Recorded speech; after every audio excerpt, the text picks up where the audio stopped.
ऐसा है जैसे बरसात के सीजन में कुकुरमुत्ते उगाते हैं और बाद में टूट जाते हैं। कुछ कुकुरमुत्ते हर पार्टी में होते हैं, बीजेपी में टूटन हुई। ह्यूमन नेचर, आदमी परफेक्ट नहीं होता, तो पहचान में तो गड़बड़ी किसी से भी हो सकती है। राजनीति में है तो आरोप लगेंगे।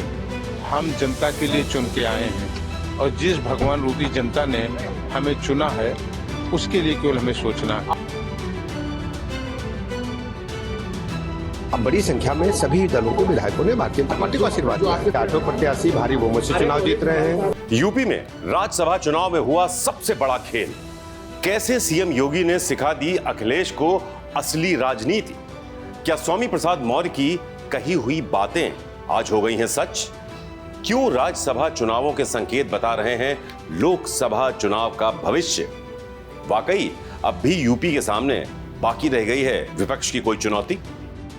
नमस्कार, मैं हूं संजीव चौहान और आज जिक्र होगा यूपी की 10 राज्यसभा सीटों पर हुए चुनाव और इस चुनाव से सामने आए सियासी परिणाम और इन परिणामों से तय होने वाले तमाम नेताओं के भविष्य का। तो बात यह है कि यूपी के कोटे की 10 राज्यसभा सीटों पर कुल 11 उम्मीदवारों के बीच मुकाबला था।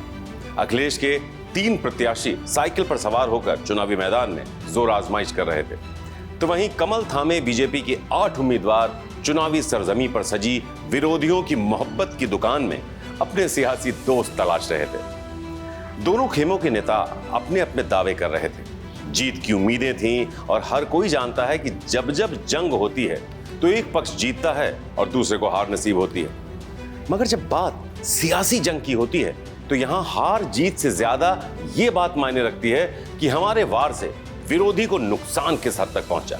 और बस ऐसी ही तस्वीर देखने को मिली है यूपी के राज्यसभा चुनाव की।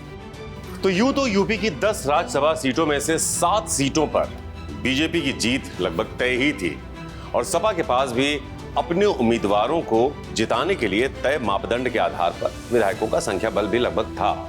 ऐसे में अगर बीजेपी चाहती तो सिर्फ 7 उम्मीदवार उतारकर आसानी से सपा को यूपी में उसका सियासी कदियात दिला देती। लेकिन बीजेपी ने यहीं पर वो चाल चली जिसके कारण ही लोग बीजेपी को न सिर्फ भारत बल्कि वर्तमान दौर में विश्व की सबसे बड़ी और सबसे सशक्त पार्टी मानते हैं। बीजेपी ने 8वें प्रत्याशी के तौर पर एक ऐसे उम्मीदवार यानी संजय सेठ को चुनावी मैदान में उतारा जिनका यूपी के मुख्य विपक्षी दल यानी सपा से पुराना नाता रहा है और सपा में एक बड़ा कद भी। और इसकी तस्दीक राज्यसभा चुनाव के मतदान से कि जो दिन था, राज्यसभा मतदान के दिन से एक रात पहले ही सियासी गलियारों में होती नजर भी आई थी। दरअसल 26 फरवरी की शाम को अखिलेश यादव ने राज्यसभा चुनाव के मतदान के लिए पार्टी नेताओं को एकजुट करने के लिए विधायकों की बैठक बुलाई। मगर इस बैठक में सपा के खेमे बड़ी फूट की नुमाइश हो गई क्योंकि अखिलेश के 7-8 विधायक अखिलेश की बैठक में ही शामिल नहीं हुए और फिर शुरू हो गया अफवाहों का दौर। अखिलेश की बैठक से मोटे तौर पर पल्लवी पटेल, राकेश पांडे, राकेश सिंह, अक्षय सिंह, मनोज पांडे, विनोद चतुर्वेदी, महाराजी प्रजापति और पूजा पाल का नाम शामिल था। इनमें से अधिकांश ने मतदान के दौरान या तो मतदान से पहले ही साफ तौर पर पाला बदलने के संकेत दे डाले या फिर क्रॉस वोटिंग या मतदान से गैर हाजिर रहकर बीजेपी के 8वें प्रत्याशी और सपा के 3रे प्रत्याशी के सियासी भविष्य का गणित सेट कर दिया। और इस तरीके से कर दिया बीजेपी ने अखिलेश यादव को चारों खाने चित। ऐसा है जैसे बरसात के सीजन में कुकुरमुत्ते उगाते हैं और बाद में टूट जाते हैं। कुछ कुकुरमुत्ते हर पार्टी में होते हैं, बीजेपी में टूटन हुई। वो तो ह्यूमन नेचर, आदमी परफेक्ट नहीं होता, तो पहचान में तो गड़बड़ी किसी से भी हो सकती है। ऐसे दावा तो चलते रहते हैं, लेकिन जिन्हें जीतना हमारे पार्टी के उम्मीदवारों को वो जीत चुके, कोई खतरा नहीं। 1-2 और चले जाएं तभी कोई खतरा नहीं। 1 से 2 वोट मिल चुके हैं, 1 से 2 वोट मिल चुके। नहीं, विधायक वो मन से हमारी पार्टी के साथ नहीं थी, गलती से डरा गए। लेकिन चुनाव के वक्त क्या करेंगे, चुनाव के वक्त तो ऐसा ही होता है। तो बीजेपी से सियासी पिच पर मिली करारी शिकस्त से सपा खेमा बेचैन है।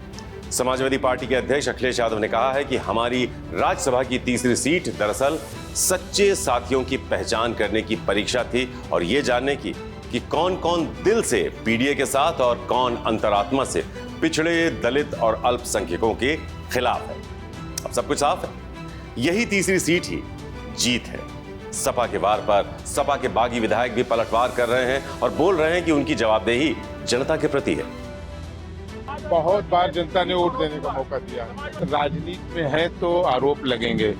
हम जनता के लिए चुन के आए हैं और जिस भगवान रूपी जनता ने हमें चुना है उसके लिए केवल हमें सोचना है। तो अखिलेश बीजेपी से मिली इस शिकस्त के सहारे अपने सियासी अनुभव को बढ़ा रहे हैं, तो बीजेपी का खेमा सपा पर मिली इस जीत से अपने खेमे में अपने साथियों का उत्साह बढ़ा रही है। आठों प्रत्याशी भारी बहुमत से चुनाव जीत रहे हैं। सभी माननीय विधायकगणों ने खुलकर के भारतीय जनता पार्टी को समर्थन दिया है।